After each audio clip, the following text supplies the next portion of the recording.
Make your home a haven. Make yourself his Houri. And men, be her hero.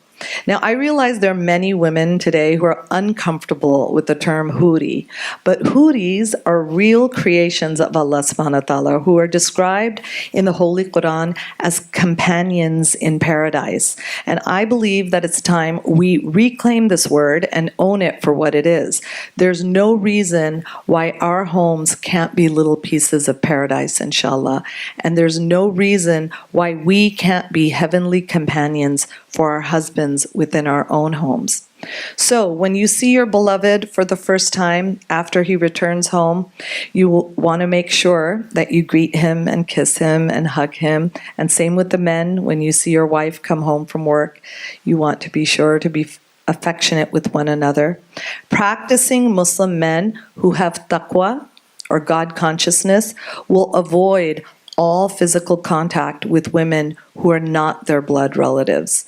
And many of them are surrounded at work by women who make an effort to look attractive.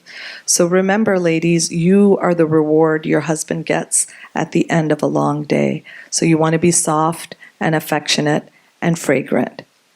It's a primary need of men that they need to be physically attracted to their wives. There's a book called His Needs and Her Needs, and it lays out the primary needs of men and women. And I've brought the books with me if you want to take pictures later to look them up later yourself. But one of the primary needs is that men need to be physically attracted to their wives. So when you know that life has been stressful and busy, this goes for both. We're talking to young professionals here. You want to wait until your partner has had a chance to relax before asking him or her to do anything or before breaking any bad news to him or her. Now, another primary need for men, which women have as well, but it definitely is a category of what men need in their lives, is domestic bliss. Domestic bliss. And what does domestic bliss look like? It looks like peace and quiet. And here's the key part: no nagging. No nagging. There's a time and place to talk about what your needs are. And there's some fine lines that we can get into discussing later to figure out the difference between nagging and talking about what needs to be done. Everything about you, ladies and men, from your clothes to your hair to your skin to your breath, should smell clean and fresh. For yourself, yes, but especially so for your spouses. Be kind, and this is another key one for young people. I have a lot of young couples who do come to me for advice. I'm not a professional counselor. I'm not a professional therapist, but I am an auntie and a baji, an older sister in the community, and I do take time to talk to people who want to talk. And this is something that does come up, especially with a lot of young couples, so keep this in mind. You want to be kind and welcoming to one another's friends, but you don't ever want to be in solitude with the opposite gender. And that includes not alone with another man or woman on social media either. There is such a thing called emotional affairs, and they do happen.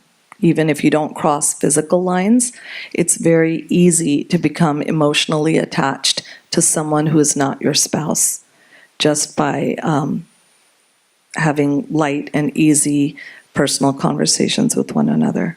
So you want to be just very, very careful. Cook together. And even if you don't consider yourself to be a talented cook, at least make a sincere effort to learn how to make each other's favorite dishes.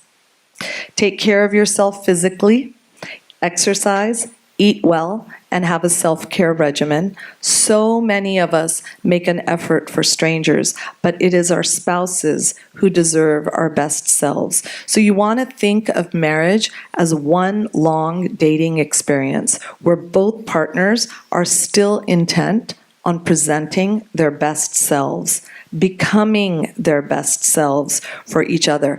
I have childhood memories of my mother going and putting on lipstick and perfume when my dad would be coming home from work. And now that I reflect on it, I realize it was a beautiful thing that she knew my dad was coming home and she would go and brush her hair and put on perfume and lipstick for him, mashallah.